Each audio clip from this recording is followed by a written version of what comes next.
Olá pessoal, tudo bem com vocês? Eu sou o professor Pedro e hoje teremos mais uma aula de história. Pessoal, na aula passada nós aprendemos sobre a intervenção do governo estadunidense na economia, que foi um fator para superar a crise, né? Essa estratégia ficou conhecida como New Deal. Nós também percebemos que essa crise econômica, né, acabou gerando na Europa uma radicalização da política, uma radicalização tanto de esquerda quanto de direita. Hoje nós iniciaremos o módulo 6, que tem o título Tempos Sombrios, Ascensão do Fascismo e do Nazismo na Europa. Assunto que tem relação direta com a nossa última aula. Vamos lá? Para iniciarmos esse módulo, eu peço que vocês abram a apostila e acompanhem comigo. Apostila 2, página 140. Prontos? Abrindo a apostila, vocês vão ver este poema. É um poema que foi escrito por Primo Levi, um autor italiano, sobrevivente do campo de concentração de Auschwitz, onde ficou preso entre 1944 e 1945. Então, para iniciar, vamos ler este poema, ok? Vocês que vivem seguros em suas cálidas casas, vocês que voltando à noite encontram comida quente e rostos amigos, pensem bem se isso é um homem que trabalha no meio do barro, que não conhece paz, que luta por um pedaço de pão, que morre por um sim ou por um não. Pensem bem se isso é uma mulher, sem cabelos e sem nome, sem força para lembrar, vazios os olhos, frio o ventre, como um sapo no inverno. Pensem que isso aconteceu. Eu lhes mando essas palavras.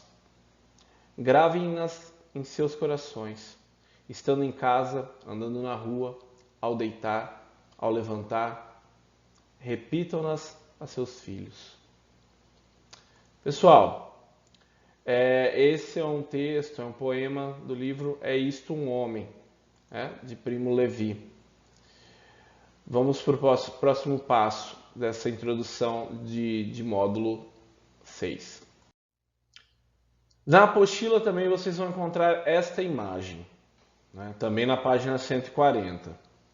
É o portão principal do complexo de campos de concentração de Auschwitz, localizado no sul da Polônia, a 60 quilômetros da cidade de Cracóvia. Né? Em suas dependências de Auschwitz, mais de 1.300.000 pessoas foram mortas durante os anos de 1940 e 1945.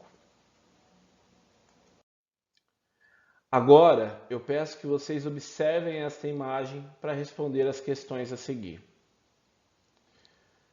Você já pensou nisso? Então vamos refletir um pouco antes de iniciar este módulo. Descreva os sobreviventes do campo de concentração mostrados na fotografia. Nessa fotografia ao lado, pessoal, nós podemos perceber que esses sobreviventes aparecem muito magros, com os ossos à vista, certo? Esses elementos evidenciam que essas pessoas retratadas passaram por muitas privações e maus tratos. Foram privados de higiene, privados de alimentação, privados de dignidade. Segunda questão para a gente pensar um pouquinho. Estabeleça uma relação entre a fotografia e o poema. O que eles têm de semelhante? Escolha um verso do poema que represente a imagem. Pessoal, a segunda parte do poema sugere que homens e mulheres viviam em situações subhumanas. É possível confirmar essa ideia nos versos. Que não conhecem paz, que lutam por um pedaço de pão, que têm os olhos vazios, entre outras descrições. Esses versos descrevem a imagem, pois são pessoas que não tiveram sua condição humana reconhecida e respeitada, né? Na sua opinião, por que o escritor pede aos leitores que gravem no coração e pensem e contem a seus filhos o que aconteceu nos campos de concentração? Podemos perceber, pessoal, que o apelo do escritor é para que as pessoas não se esqueçam jamais do que aconteceu, que mantenham a memória, né, do que ele viveu e narrou, para evitar que algo semelhante possa acontecer novamente.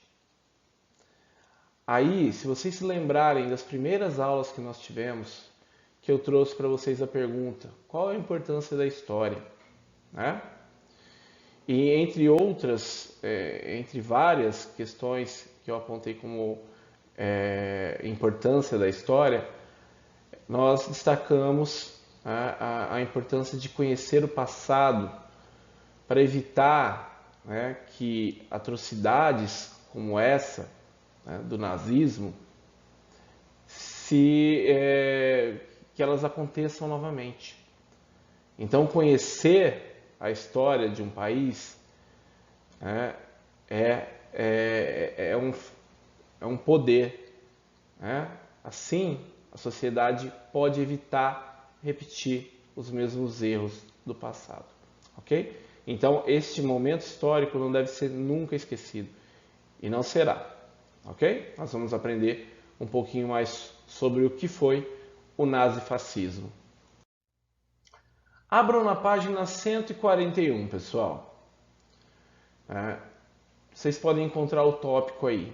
Crise econômica, um combustível para os extremismos. No módulo anterior, nós estudamos que em meio às crises do período entre a Primeira e Segunda Guerra, surgiram na Europa propostas de radicalização política, conhecidas como fascistas, né? Então, essa forma política extremista, que é o fascismo, vai surgir em um momento de crise. Nas próximas aulas, nós vamos conhecer melhor essas propostas, né? Quais eram as propostas políticas dos fascistas e entender por que elas desencadearam algumas das experiências mais trágicas, terríveis do século XX, né? Pessoal, então vale a pena pensar nisso. Em momentos de crise e dificuldades econômicas, a população fica vulnerável a ideias radicais, tanto de direita quanto de esquerda. Ideias que muitas vezes se distanciam do ideal que é a democracia, né? Entendendo que são questões necessárias para solucionar crises, para resolver rapidamente os problemas, né? Custe o que custar.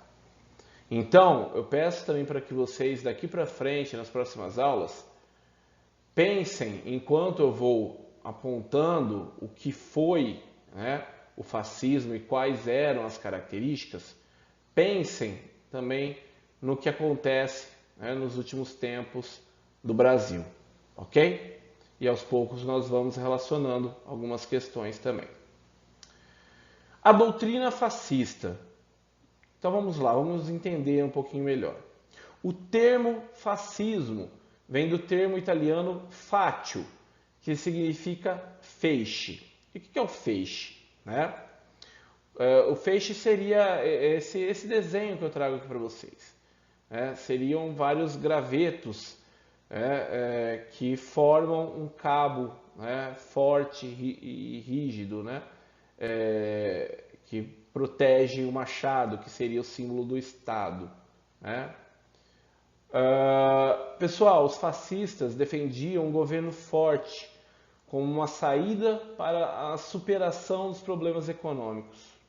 Por isso, se identificaram com esse símbolo, o fátio, símbolo da Roma Antiga, o fátio romano.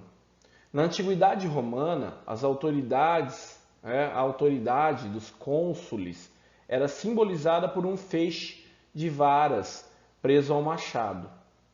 Além de representar o poder dos governantes, o fátio tinha outro significado. Ele indicava que a união faz a força. A ideia é que uma vara, um galho sozinho, se rompe muito facilmente. Porém, quando unido a outros, formando um feixe, que é o fátio, dificilmente pode ser quebrado. O machado, por sua vez, simbolizava a força do Estado.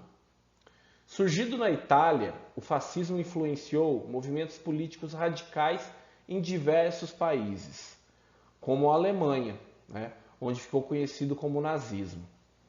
Então, podemos afirmar, o nazismo é uma forma de fascismo, assim como tiveram outros.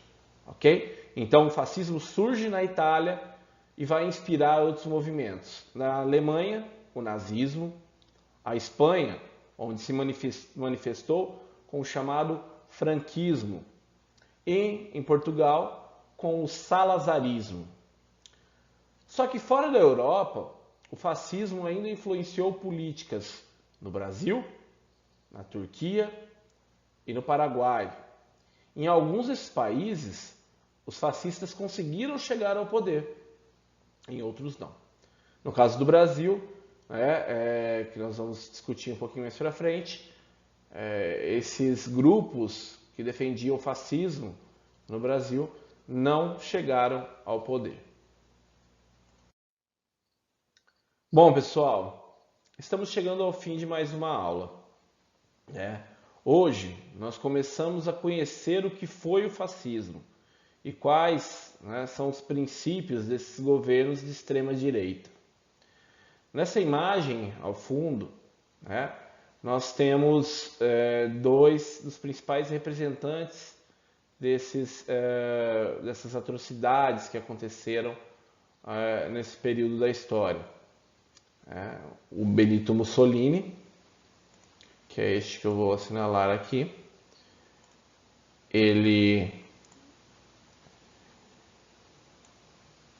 foi o líder do movimento chamado fascismo, e este outro foi Adolf Hitler, responsável, principal líder do nazismo, uma forma de fascismo que se organizou na Alemanha.